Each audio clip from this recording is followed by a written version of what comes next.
Assalamualaikum warahmatullahi wabarakatuh. Perkenalkan, nama saya Dwi Mutiarani Marzain dari Prodi Teknik Industri Universitas Kadiri. Di sini saya akan menjelaskan mengenai tugas mata kuliah ergonomika, yaitu konsumsi energi. Yang pertama, pengantar. Jenis pekerjaan yang menggunakan kekuatan otot telah berangsur diganti dengan kekuatan mesin. Selanjutnya adalah manifestasi kerja berat. Pokok bahasan dalam manifestasi kerja berat antara lain komposisi energi, denyut jantung atau heart rate, tekanan darah atau blood pressure, cardiac output, komposisi kimia dalam darah, temperatur tubuh atau body temperature, kecepatan berkeringat, dan kemampuan pernafasan atau pulmonary ventilation. Selanjutnya, unit satuan yang dipakai. Yang pertama adalah kalori. 1 kilokalori sama dengan 4,2 kilojoule atau kJ. Yang kedua, konversi konsumsi energi diukur dalam satuan watt. 1 watt sama dengan 1 joule atau second. Yang ketiga, 1 liter oksigen akan memberikan 4,8 kalori energi yang setara dengan 20 kilojoule, atau 1 liter O2 menghasilkan 4,8 kalori energi sama dengan 20 kilojoule.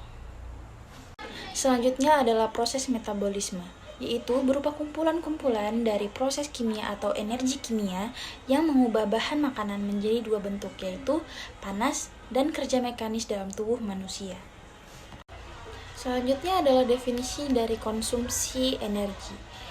Konsumsi energi merupakan faktor utama dan tolak ukur yang dipakai sebagai penentu besar atau ringannya kerja fisik yang dilakukan. Pada konsumsi energi terdapat metabolisme basal. Metabolisme basal adalah konsumsi energi secara konstan pada saat istirahat dengan perut dalam keadaan kosong. Yang selanjutnya adalah metabolisme basal tergantung pada ukuran, berat badan, dan jenis kelamin. Untuk pria, 70 kg membutuhkan 1.700 kalori per 24 jam. Dan untuk wanita, dengan berat 60 kg membutuhkan 1.400 kalori per 24 jam. Yang kedua adalah kalori untuk bekerja. Di sini, konsumsi energi dimulai pada saat pekerjaan fisik dimulai. Kalori kerja menunjukkan tingkat ketegangan otot dalam hubungannya dengan jenis pekerjaan, tingkat usaha kerjanya, kebutuhan waktu untuk istirahat, efisiensi pada jenis perkakas kerja, dan produktivitas dari berbagai variasi kerja. Yang ketiga adalah kalori untuk aktivitas seharian atau leisure calories. Rata-rata konsumsi energi untuk pria adalah 600 kalori dan wanita 500-550 kalori. Yang keempat adalah konsumsi energi total, terdiri dari metabolisme basal, kalori untuk bersantai, dan kalori untuk bekerja. Yang kelima adalah konsumsi energi pada waktu kerja. Konsumsi energi pada waktu kerja biasanya ditentukan dengan cara tidak langsung, yaitu dengan pengukuran tekanan darah, aliran darah, komposisi kimia dalam darah, temperatur tubuh, dan tingkat penguapan dan jumlah udara yang dikeluarkan oleh paru-paru. Yang keenam adalah pengukuran konsumsi oksigen. Satuan pengukuran konsumsi energi adalah kilokalori. 1 kilokalori adalah jumlah panas yang dibutuhkan untuk menaikkan temperatur 1 liter air dari 14,5 menjadi 15,5 derajat Celcius. Jika 1 liter oksigen dikonsumsi oleh tubuh, maka tubuh akan mendapatkan 4,8 kilokalori energi.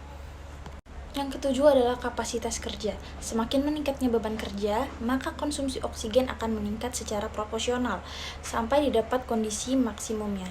Konsumsi oksigen diberi simbol VO2 dan diukur dalam satuan liter per menit.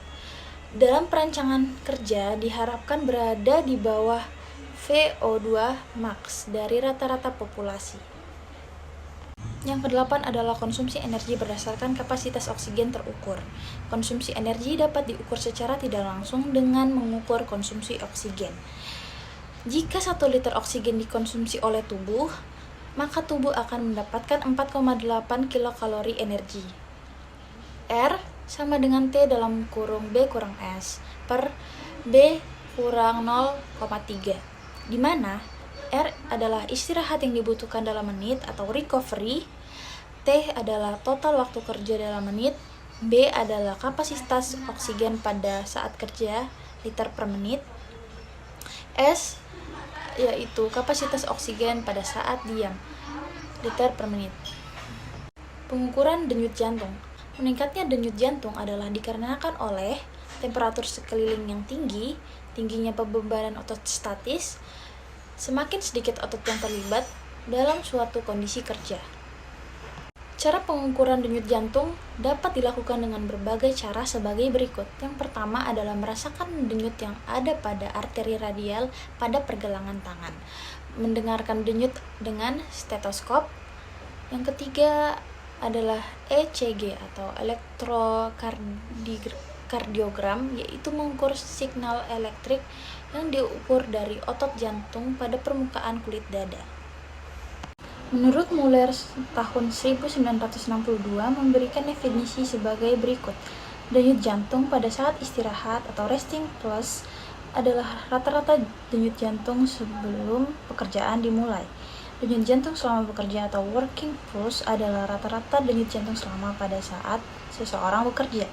Yang ketiga adalah denyut jantung untuk bekerja adalah selisih antara denyut jantung selama bekerja dan selama istirahat. Selanjutnya, panjang periode kerja dan istirahat. Jika seseorang bekerja pada tingkat energi di atas 5,2 kilokalori per menit, maka pada saat itu akan timbul rasa lelah atau fatigue. Untuk menghitung pulsa denyut jantung dalam melakukan pekerjaan dapat dirumuskan sebagai berikut. Pulsa denyut jantung sama dengan rata-rata pulsa saat bekerja kurang rata-rata pulsa saat istirahat. Konsumsi oksigen per menit dapat dihitung dengan mengkonversikan denyut jantung persamaan ini. Konsumsi oksigen sama dengan X kurang 75 per 5 kali 0,1 tambah 0,5, di mana X adalah kecepatan denyut jantung atau denyut per menit. Rumuskan hubungan antara energi expenditure dengan kecepatan denyut.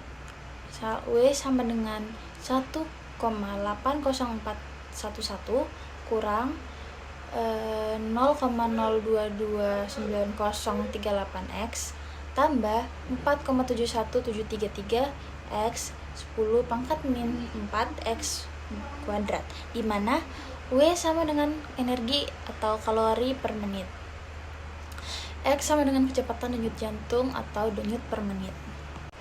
Konsumsi untuk suatu kegiatan kerja dalam bentuk matematik sebagai berikut. KE sama dengan ET kurang EI, di mana KE adalah konsumsi energi untuk suatu kegiatan tertentu dalam kurung kalori per menit. ET sama dengan pengeluaran energi pada saat kerja tertentu, kalori per menit. EI sama dengan pengeluaran energi pada saat istirahat dalam kurung kalori per menit. Konsumsi energi berdasarkan denyut jantung atau heart rate. Murrell membuat metode untuk menentukan waktu istirahat untuk kerja berat, yaitu R sama dengan T dalam kurung W kurang S per W kurang 1,5, di mana R adalah istirahat yang dibutuhkan dalam menit atau recovery, T adalah total waktu kerja dalam menit, W adalah konsumsi energi rata-rata untuk bekerja dalam kalori per menit, S adalah pengeluaran energi rata-rata yang direkomendasikan dalam kalori per menit, yang biasanya 4 atau 5 kalori per menit.